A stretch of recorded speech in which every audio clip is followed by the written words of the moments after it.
hope all of you are as excited as I am.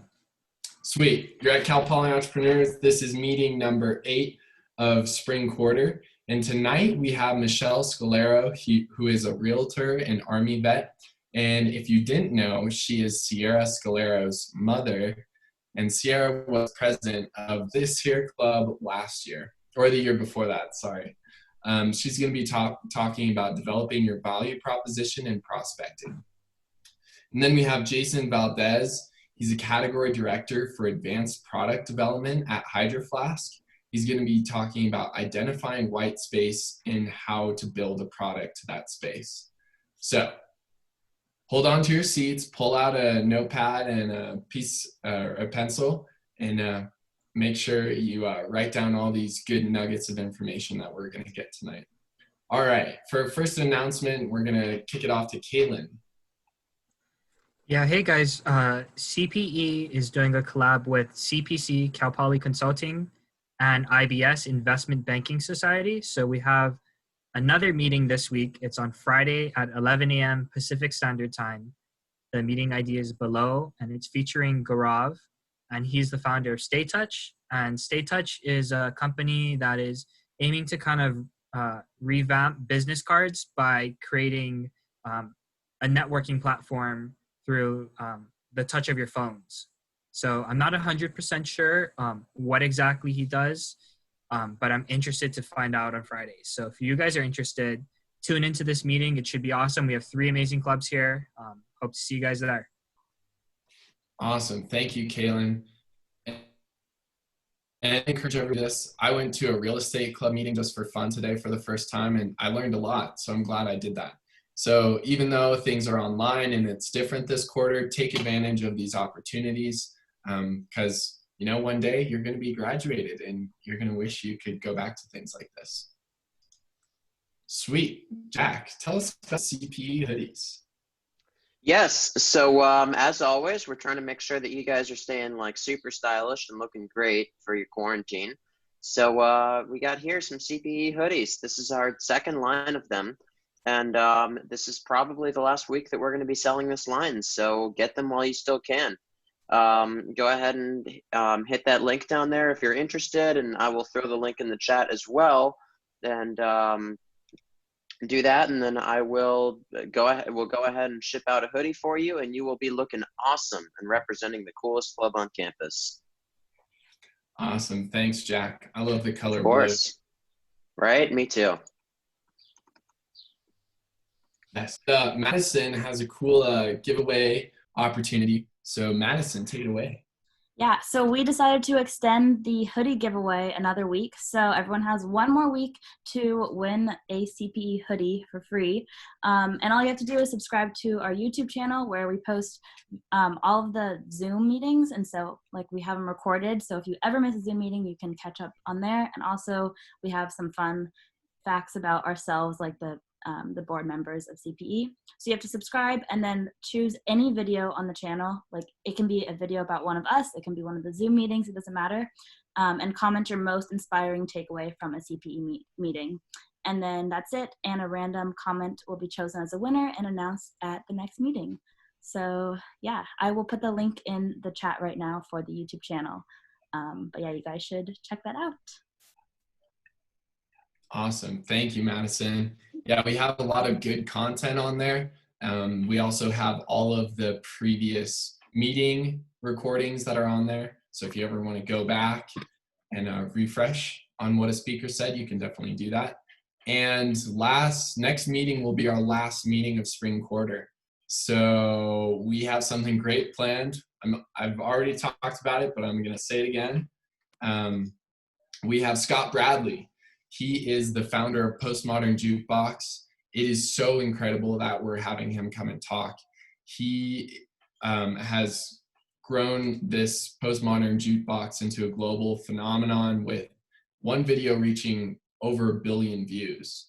So we're going to be doing this in collaboration with the music department and the CIE. So be sure to join us. It's going to be quite the finale for our CPE meeting. And if you would like, he has a fantastic talk, just incredible, on Oxford. Well, it's on YouTube. It's at Oxford Union. Highly recommend to check that out. I know you can't click this, so I will put the link in the chat. All right. And without further ado, that leads us into our main speakers of tonight. We're going to start with Jason Valdez. So Jason, welcome to Cal Poly Entrepreneurs. We're excited to have you here. If you need to share your screen, I'll be sure to give you permission to do that.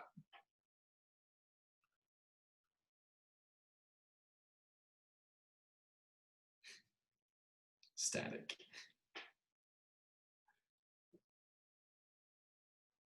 Okay, we'll wait. Jason, are you there? Mahalo. Okay, is Michelle here? I see that Jason's here on the Zoom. We're good. Oh, You there hear me you now? are. Sorry about There we that. go. Now we can hear you. I'm not fully versed in Zoom. We use only Microsoft Teams at my company, so apologies. Oh, good. Thanks for having me. Hello, everyone. I don't know if you knew this, but Cal Poly and San Luis Obispo is near and dear to my heart. My parents live in AG, and my dad's a professor at Cal Poly, has been for some time. So love your school, and I'm constantly reminded about the school through. I live in Bend, Oregon. That's where Hydro Flask is based, but there's a ton of alumni from Cal Poly that are cruising around Bend. I see stickers on cars all the time. All right, so let's just get into it. I wanted to just probably give you a brief, I'm sure you looked at LinkedIn, or if you didn't have a chance, to just give you a brief synopsis of my career. I wouldn't recommend it to anyone. It's been an interesting ride. I've enjoyed it, but it's definitely good to stick to, kind of what really drives and makes you really passionate about getting up and every day and going to work and focusing on your career. So, but out of school, I went to UC Santa Cruz, studied critical thinking, and then just needed to pay rent. Moved back down to Southern California, had a house in Huntington Beach, and got a job in the warehouse at Billabong, USA. And pretty quickly, in about 3 months, I was working on the design team, doing sampling, and that kind of started my career in products. From there, I worked in the surf space for about 10 years, worked for a gentleman named Bob Hurley for 10 years. So he owned Billabong USA, and then, of course, started Hurley International. And I did product planning and design and development of wetsuits and accessories for them. And then from there, started my own business with 3 other partners, food and beverage business. So 2 restaurants, a bar, and a music venue. And then we also had a special events company that serviced Coachella and Miramax films. Did that for a while and eventually burnt out and met my wife. And I'd been coming up to Bend to vacation and always wanted to move up here. So moved up to Bend and landed a job at Food Brit, was retail marketing, merchandising, special events, activated the Olympics in Vancouver, BC, and was in Canada for a little while. And then from there, landed at Hydro Flask, and I've been there for about 5 years now and absolutely love it. I think the thing that comes to mind with Hydro Flask, especially when I first got hired, and it's the first point that I want to make, is, the entrepreneurial spirit is something that you can take with you anywhere, and it's valid and applicable to any job that you have or any career that you do. It just depends on where you choose to go. So in this instance, when I started with Hydro Flask, I think it was the 33rd employee there. We now have, I think, about 125 people. And they were hiring people that had that drive, that entrepreneurial spirit, because they wanted people to take ownership of the work that they were doing. Originally, I got hired in to do all the retail marketing. At that point, they didn't have any program whatsoever. So started all their point of purchase, creative, online digital assets, shop and shops, fixture program, you name it. So kind of built that from the ground up, but it's kind of like starting your own business, right? And that pretty much sums up the entire group, especially of that time. As companies grow, you tend to get more specialized in the roles that you hire into, and there's less of that kind of entrepreneurial drive that happens. But if you've got it, it doesn't necessarily mean that you have to launch your own company, but it's also very helpful. But if you choose a company, look for one that is, you know, scrappy and wanting people to wear a bunch of different hats and wanting them to take ownership of the work that they do and really feel like they're making a big contribution to the organization. So, any questions so far? Nope. All right, we'll get into it. So, white space.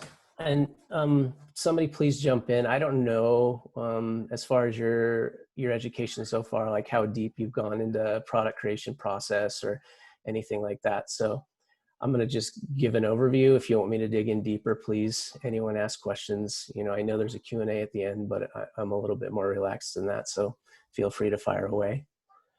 So white space. Sarah asked me if I would be interested in talking about, you know, designing for products for what people need. But really what I think is the interesting thing is what people don't realize they need yet.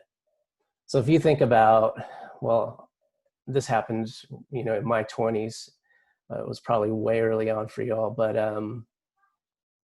if you had a focus group and you were talking about music and how you listen to music at a certain point, people would say, you know, they had a Discman, or, you know, they weren't really thinking about electronics. But if you would have placed an iPod in front of them, they probably wouldn't have known that they needed it or understood it, right?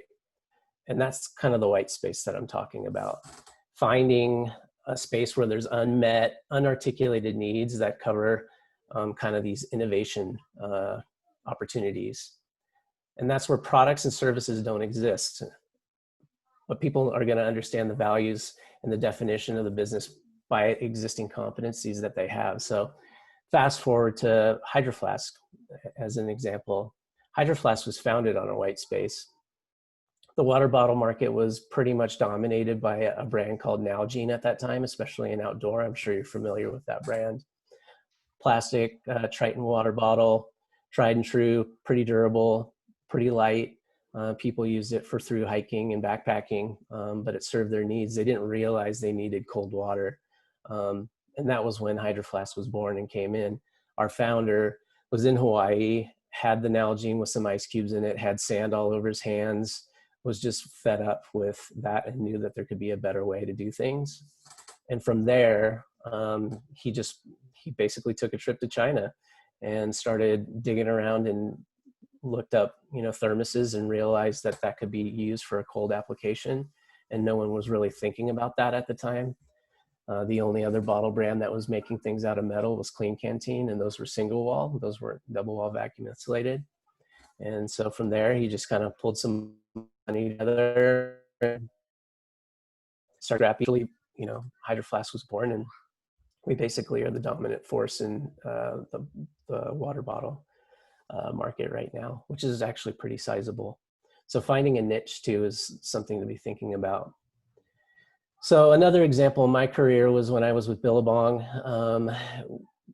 We knew that the pain point around, and that's the first point that I want to make on new product development in white space, is identifying the pain point. What's the problem that people need to be solved? And with the wetsuit, the big problem was the zipper that ran up your back. At that time, those things were thick and clunky, and it was the big piece of performance that was lacking in wetsuits at the time. Your ability to paddle and move freely with those things was really hindered with the zipper. So we went down, started putting pencil to paper and figuring out a way to make a zipperless wetsuit, and launched that, and actually had a patent on it. Another good thing to note is when you start getting into these worlds, and this has come to bite me in my career, is make sure you do your IP search early on. Don't wait. If you wait, you can be down a path and have already spent a ton of money, and that IP is out there and it could be a huge roadblock for you. Luckily with the wetsuit, that wasn't the case. In fact, the wetsuit became an instant success, and we ended up giving the patent to the National Scholastic Surfing Association, and they were able to take the money from the patent and use that for their nonprofit and for the sport of surfing, which was pretty cool. Another example of white space in my career was with the food and beverage company, the Memphis Group. And really what we did was pretty simple. We found underserved areas that lacked culture, but had kind of an upwelling of opportunity, and would go in there, get cheap real estate, and start developing cultural centers within those different spaces and those opportunities, and therefore serving a need, whether it was food, music, entertainment, nightlife, bars and beverages. So the next point that I want to make in this piece is, after you've identified the pain points, is then thinking about your consumer. Your consumer, in my world, and in a lot of worlds, I know it happens in Nike too. Hurley was owned by Nike, so I was able to get kind of indoctrinated into that world as well. But they have these things called muses or personas. And with that, you keep a tight aperture around who you're looking at as a consumer. So in my world, I've got 3 consumers that I really look at. I've got one called the outdoor heart. I've got one called the fit for life. And I've got one called healthy and balanced. Outdoor heart, you could think of as your kind of your classic REI consumer. The fit for life is definitely more of like the Peloton consumer. And then healthy and balanced would be kind of the Whole Foods millennial mom. You probably question that, because I know that our water bottles are pretty popular right now, especially with younger age people. But really, by focusing on those personas, you can fold in any kind of demographic you want within those personas. They don't have to be, a 38-year-old, highly educated, professional mom that shops at Whole Foods. It could be something different than that. So after identifying the consumer, you start really trying to understand the opportunity, the market size. And with that, business is business. You've also got to start thinking about what the competition is in terms of that, and what that competitive landscape is. Because ultimately, people vote with their dollars, but you have 2 consumers that you have to serve when it comes to products. Your first consumer is the buyer at retail, who's going to be buying the item that you're selling, and then the end consumer, right? So you have to have a story that's going to make sense to both of those parties. So the competitive landscape is important, because ultimately the buyer's got to displace one of the competition in order to bring you in, because there's only a finite amount of retail space. Retail doesn't necessarily grow unless they're adding stores in close proximity to one another. And once you have those kind of key components, in our cycle, are you familiar with market? Understand that concept? In our go-to-market, the first phase gate of that is called opportunity summary. But what comes before that is actually, if you're doing something really big, which generally is what I'm working on, it's something that goes beyond the bottle, so it's going to take time and investment. We actually develop a category plan cross-functionally prior to even getting into the GTM cycle. How am I on time? Okay. I can share screen briefly through.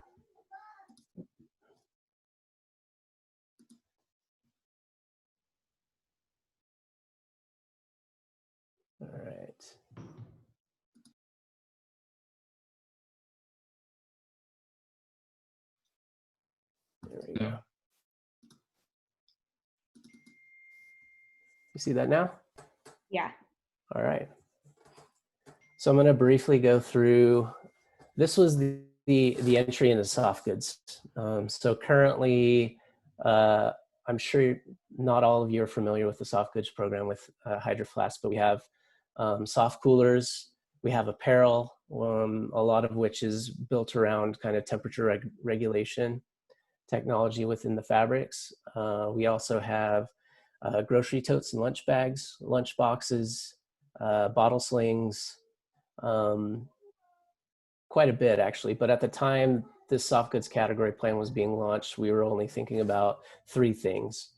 But this kind of gives you an understanding of what you go through with these. So defining a category vision, it's always good to set context and then kind of have a true north as you move through your plan and get into market. So with this, we had a vision of what we were doing with bottles, but we needed a vision for soft goods. And I'm not a guy who loves to read slides, so I'm just going to give it a second and move on. So with that, we define the category as 3 opportunities: soft coolers, bottle slings, branded apparel. That was the opportunity that we initially saw. Although I was thinking about a roadmap at that point that went out 5 years. So I was already starting to think about hydration bag, temperature retention hydration packs. I was already starting to think about grocery totes. But there's a line that you would think. So if we came out with a soft cooler backpack, we knew that eventually we could get into that hydration pack and then maybe one day get into hypothetically backpacks.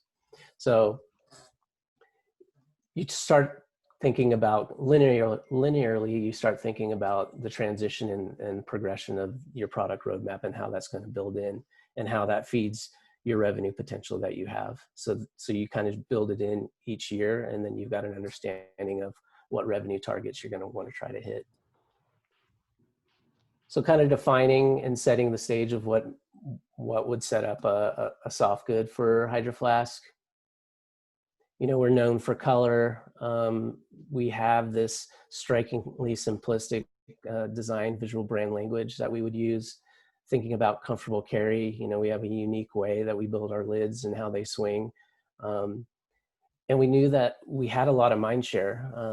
Hydro Flask is interesting because we've kind of become ubiquitous with the daily routine. So there aren't very many product companies that can say, hey, I'm living with a person just like their phone, their wallet, their keys, and now they're taking their water bottle with them wherever they go. That's a pretty unique position to be in. It gives you a lot of opportunity, but it also has a potential of painting you into a corner because you could just be known for one product and not have the ability to diversify and get beyond that.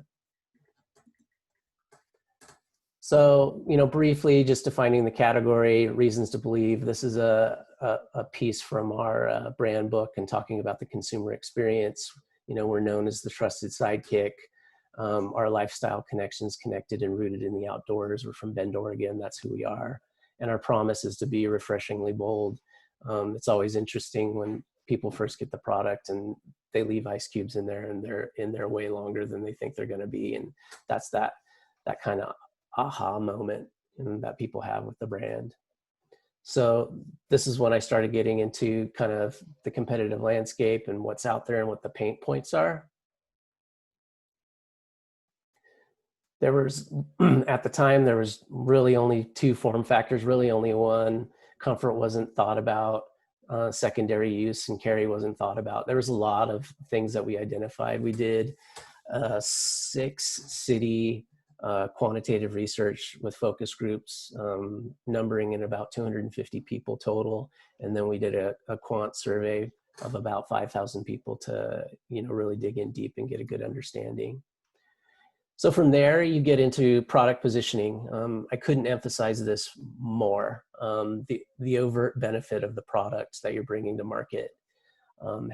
Knowing your core position of the product as you launch is going to help you. If you don't have a strong overt benefit or a strong position to your product, you're not going to be successful. And, you know, I'll be vulnerable in this talk. I've had a lot of success, but I've also had a lot of things that didn't work out. The soft coolers, for example, they were a perfect balance. Really well received. Won the most awards our company has ever been given for a product. When they were brought to market, the value proposition was wrong, which I know the other speaker is going to talk about. It was priced a bit high. We thought we could still demand that premium price point closer to Yeti, and quickly realized that it was just too high. Once we lowered the price, squeezed the margin a bit, then it started taking off. But like I said, I can't emphasize the product positioning and overt benefit enough. So, within this space for soft coolers specifically, we were trying to reinvent the category with kind of an everyday adventure item, whereas before they were kind of purpose built, mostly for fishing, and people were trading up and buying up more than they needed to get leak proof and a few of the other benefits. So from there, just kind of contemplating how you would bring a product like that to market, and what would be the key points that you would need. You'd need to keep things cold. It would have to be durable. It would have to be leak proof. It would have to visually read the same as a lot of our other products. And then again, kind of looking at the hierarchy of needs, what would be the big piece, and that's to be refreshingly bold within the space. And then kind of like I talked about, thinking about the brand personas a bit and where we would live within that. We were thinking about intensity of goals. We were thinking about habits, what they would normally be doing with these things. And then these are just snapshots to kind of keep us rooted in these personas and what they really mean to us. So outdoor heart, fit for life, and healthy and balanced. And these are our consumers at play. This is a bit of our creative work, but kind of gives a snapshot to the brand and keeps you rooted in what you're trying to create. And then, like I said, what's the prize? Thinking about, the total market at that time in 2016, soft coolers were close to $50 million wholesale. And then going over the competitive landscape, like I said, thinking pretty deeply about that and who you're going to be displacing and taking shelf space from. And then thinking where you were going to be in the competitive pricing set, where AO Coolers was at the bottom, Yeti was at the top at that time, and still today, Yeti's one of our main competitors. And like I said, if you don't have your value proposition really dialed, it can come back to bite you. But you'll hear more about that from Michelle. And so the price points we focused on, basically $325 down to $200, pretty pricey. But within that space, it was about $50 cheaper than the main competition, and we added more features and more benefits to it. So we thought that it would be a trade, and people would trade to it, and that's kind of where we missed the mark on this one. And kind of an Jason, XY, yeah. Sorry to I want to make sure Michelle has enough time. We had kind of a tight yeah, absolutely. transition at 7:35. But feel free to finish. 6:35. Gotcha. Okay, I'll end it with. Sorry, Michelle. I'll jump off right now.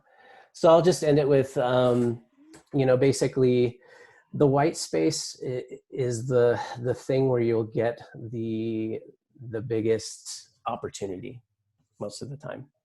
It's the space where people aren't thinking about things, but once they realize that it's something that they need, it becomes a really big opportunity. So when we launched the bottles, like I said, the market was at a certain size. That market has grown about tenfold because of the unfulfilled need that we met with the original core products. So get after that white space, identify it, do your due diligence, and I know you'll be successful. Thank you. Thank you, Jason. That was really helpful. And I would like to welcome Michelle Scolaro as our next speaker. Can you guys hear me? Yeah, we can hear you. Okay. Hello, everyone. I'll try to wrap this up in like 10 minutes. You can go until 7. That's okay. Okay, but what a couple of things that Jason said really resonated with me, and I'll come back to that. I have to apologize. My voice is, I've been really busy with work and talking all day, so my voice is raspy. This is not my normal voice. But remember what he said about telling a story. As I was watching his slides, Hydro Flask tells a story, and we'll come back to that about your value proposition. But I wanted to just say hello and thank you for having me on. I'm really grateful to be here. My name is Michelle Scolaro. I've been a self-employed real estate agent for about 20 years. And I train new agents in the company. I love helping the younger generation. So that's why I'm so excited to be here. So today, I'm just going to focus on value proposition. There's not enough time to talk about prospecting. We can do that another time. I also like what Jason said about every single one of you obviously has an entrepreneurial drive. And I'm sure that your parents have a story about you from when you were little. Sierra's story is at 8 years old, she folded up a bunch of paper and sold to the neighbors paper fans for 50 cents each. And she came back with $15 all excited. And I said, how did you sell them? And she said, I told them they were for Goodwill. So I said, well, then we have to give that money to Goodwill. And she was not happy. So that's a little tidbit about Sierra. Sorry, Sierra. So I'll move on to what I wanted to basically share and help you guys with. So, and the way that I wanted to share that is there's so much information online about value proposition. So I think the way that would help you guys tonight is to just share some personal experiences of what I did. But I want to just briefly talk about, I'm sure everyone knows the definition of value proposition. Jason touched upon that a little bit. It's basically the value that either a person, a company, or a product promises to deliver. And so it's not something that you should take lightly. You should really, it's not something you can decide in 10 or 15 minutes. There's two things that I challenge you guys to do as homework, because I'm a mom. And one of them is to write a value proposition, but the other one is to have something quick to tell people, because you're going to be connecting with people throughout your life, telling them about your company or brand or product. And you want to have something to say, and you want to be able to tell them, because people have a short attention span. Whether you're, whatever medium you're using to share this with, you want to be able to have something verbal that you're confident in. You want to be confident, but not arrogant. That's really important. So the first thing I wanted to do is share my screen. So, and this would hopefully help you guys out. The way, what is helpful to write your value proposition is to learn more about yourself. And if you learn about what words are important to you, you can use those words in writing your value proposition for branding in a written format, and also be able to share with people. So let me share that now. I'm going to be like Jason. I don't know if I can share screen very easily. So here's my share screen. Share. Okay. Uh-oh. Can you guys see my screen? Now we can. Okay. Here's my Google Drive. So everybody get a piece of paper and a pencil. I usually hand this out to people. And what this is, let me pull it over here. It's 25 words. No, it's actually 32 words. Can everybody see this? Thumbs up? Yes. Yes. Okay. So take a piece of paper and a pen, and this shouldn't take a long time. It should take like 1 minute. You don't want to think, and it's going to be very difficult for you guys that are like the engineer type. My husband took an hour. He wouldn't pick something. He wanted to like think it through for an hour. This is very helpful with family members too, to understand your family. But you want to just pick 10 words. Look at this really quickly. Write down the 10 words that resonate with you the most. And I'll give you guys a minute. I'm going to time you. If you can't handle this and you need to think more about it, I will send this to Alistar and he can send it to you guys. So you can do it later. So I'm going to time this.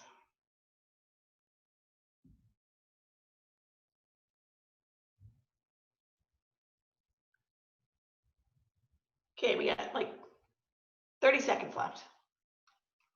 Do, do, do, do, do.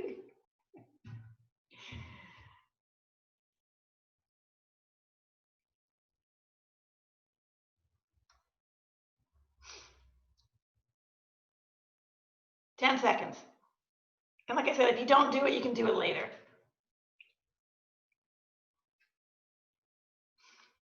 5, 4, 3, 2, 1. Okay, we're gonna stop. So if you have your 10 words, now what I want you to do is out of those 10 words, circle 5 of them that are the most important.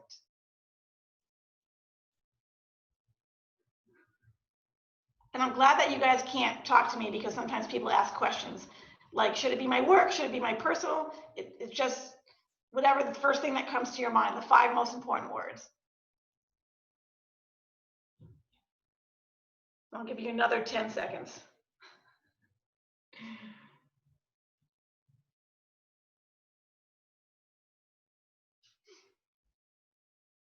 I'll leave this up on the screen in case people want to copy it or take a photo of it. So now that you have your 5 words, this is going to be really hard. I want you to pick your 3 words, your top 3. So I'm going to move on from here so you guys can just be doing that while I'm talking. I couldn't pick 3. I had 4. I mean, there's no hard and fast rule about this. But what it helped me do is 2 things. Write up a short value proposition that I could say to clients because I provide a service. So some of you are going to have a product, some of you are going to want to promote your brand, some of you will provide a service. So as a real estate agent, I provide a service. So I took my top 4 words, and because I'm getting older and I can't always off the fly tell people when they say, well, why should I hire you instead of the real estate agent down the street? I get that often. I now am able to just provide my bookmark. This reminds me, so I did something I thought people could keep if they're readers. And it has my 4 words on here. I don't know if you guys can see this. So my 4 words are authentic, trustworthy, passionate, and dependable. So if someone says that question to me, I can now say, well, I'm authentic, so I'm going to tell you like it is. I'll say it nicely, but I'll tell you like it is. I'm trustworthy, so you can count on me. I'm going to make sure that your best interests are at heart. I'm more focused on finding you the best home. It's not about me making a commission. That's my last priority. And then I'm obviously passionate. That comes through in my personality. And I'm dependable. I'll be there when you say. So those are my 4 words, and I'm able to like verbalize that whenever I communicate with people and connect with people. And then I also have my value proposition is exceeding expectations. Oops, is that on there? Oh, exceeding expectations and raising the bar. Because I'm overkill, I always want to exceed expectations. But it took me probably a month to figure this out. We went through some workshops. I had written my wordy value proposition, and it was like three or 4 sentences. So this is something that you guys can work on in the future, and be creative about it. You know, I put it in a bookmark, but you can do whatever you like. And the other thing that I was able to do for clients that were, you know, when I would go on an appointment, I would have a presentation book. And I don't want to get into that, but if you want me to share anything with you guys, I can. What I wanted to talk about more was once you have your words, you can take this information and do both the verbal, practice the verbal with other people, and then kind of share your written information on what your values, basically this is what your values are. And that people see through you. And so they'll see what your passion is and what your values are, which should bleed into what your company or your service or your product is. I'm going to look at my piece of paper here. So why is it important? And Jason talked about this too. It engages customers. People make purchasing choices based on pleasure or pain. We learned that in real estate. And then either that or you're either solving a problem or you're making them feel good. And so think about that. And the reason that, let me see what I'm writing in the notes here.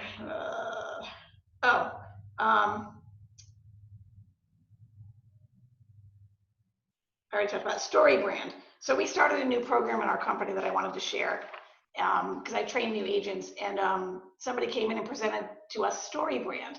And it's similar to what Jason showed in a quick snapshot, but this actually feeds into your value proposition. You want to basically tell a story.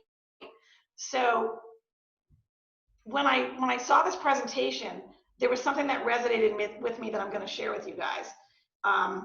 The takeaway for me was, and you should probably write this down. You know how you hear people brag about themselves? I mean, it sickens me when I see real estate agents' videos about how wonderful they are. And I've sold this and I've sold this.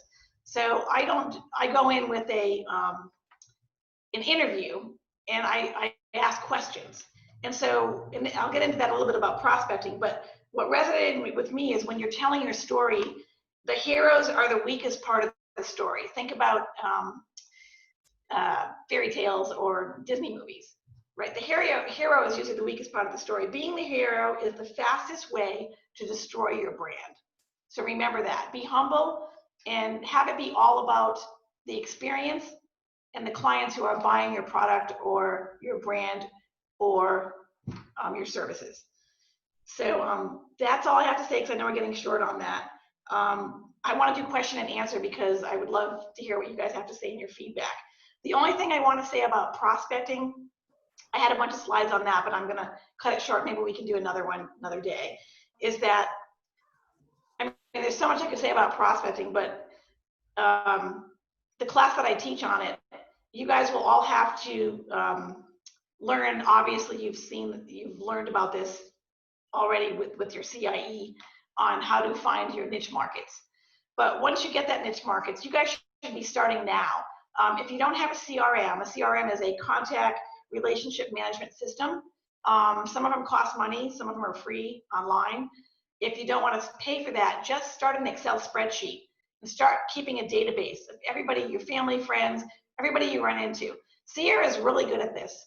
I noticed that whenever she talks to someone on LinkedIn or connects with somebody from the college, she adds them to her database. So she's got this whole database of people that she can now send stuff about her product. It doesn't matter how early you are in the stage. Even if you're, some of you, I noticed some of you are freshmen in college still, but start that now. The other thing I want to point out is there's 6 ways to reach out to people. And you have to pick and choose which ones you like. Because if you don't like doing this, like if you're an engineer and you don't like connecting at all, I learned this the hard way. It took me years. Hire someone to do it. Don't do it. Just hire a partner and have them do all the connecting if you like working behind the scenes, because you're not going to be good at it and you're not going to do well. So quickly, the 6 ways to prospect, or the 6 mediums, are obviously in person, which is my favorite, by phone, by text, email, and I lumped social media into one. Now, when we did this class with real estate, everybody under 30 preferred social media. People my age preferred phone or in person. So I hired an intern who's fabulous, who's in her 4th year of college, to do all my social media, because she's 10 times faster than me and I'm not good at it. So think about that when you think about, if you're early on in the stages of your business, you don't really have to worry about prospecting yet, but you should start compiling a database. Emails, phone numbers, addresses, and don't be afraid to ask for them. But again, if it's not your personality, hire someone for minimum wage to do it for you. And then what else do I have to point out? I think that's it. That's all I have to say. It's 6:54. Yeah, I have 6 minutes for questions. Thank you. I'm done. Apologies again, Michelle. That's okay.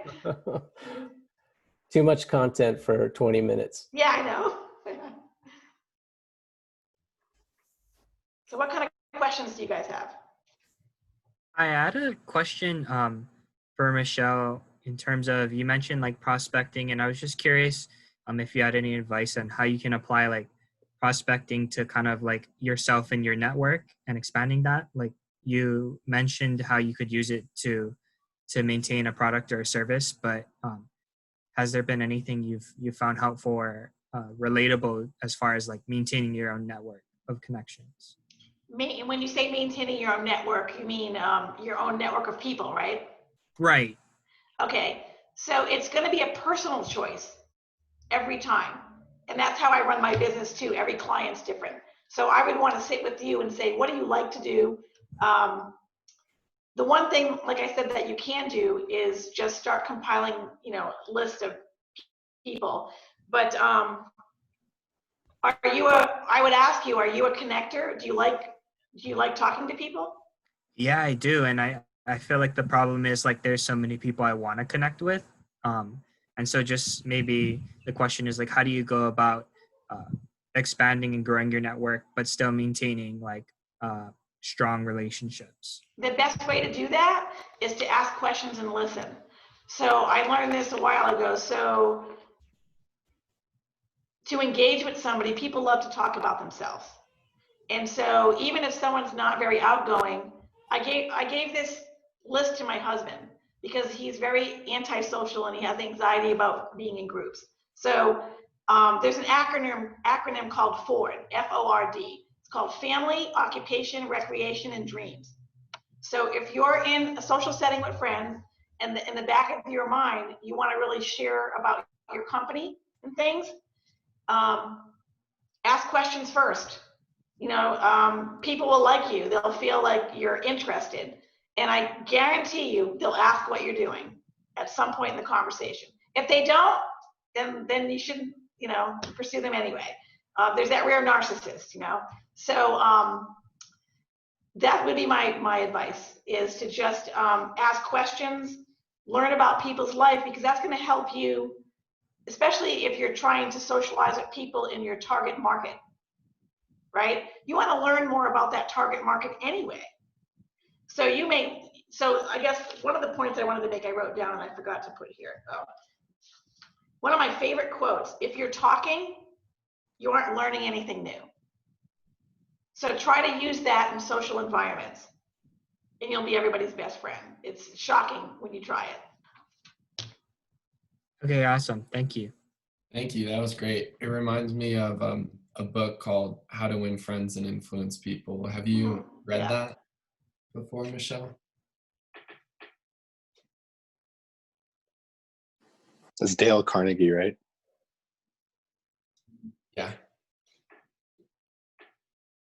Any other questions?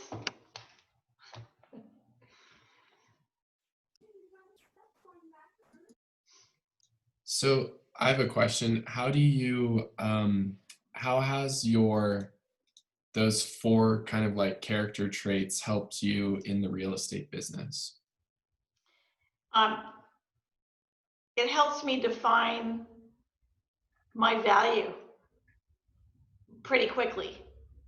And it reminds me, that's why I did the bookmark, because it took me a while, because you get caught off guard, especially when you get that person in an interview who thinks they know everything, the arrogant male who's usually over 60, who thinks that, that they know more than you do. And so you basically can be confident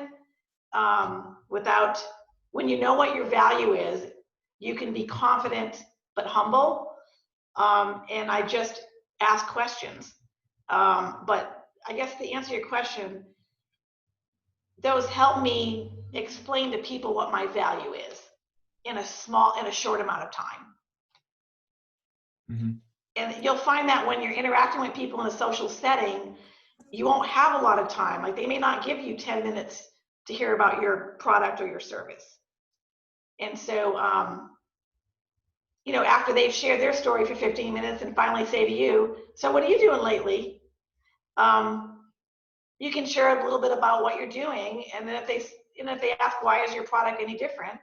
Then you have your little value proposition. That's why I say practice it, because it takes a while. And it may take you years to fine tune it. And like Jason said, the only advantage I have over all of you guys is I'm older and I've made the mistakes and learned through practice. That's it. You guys are way ahead of the game on anyone my age and so many other things. So it's just the experience that you haven't had yet.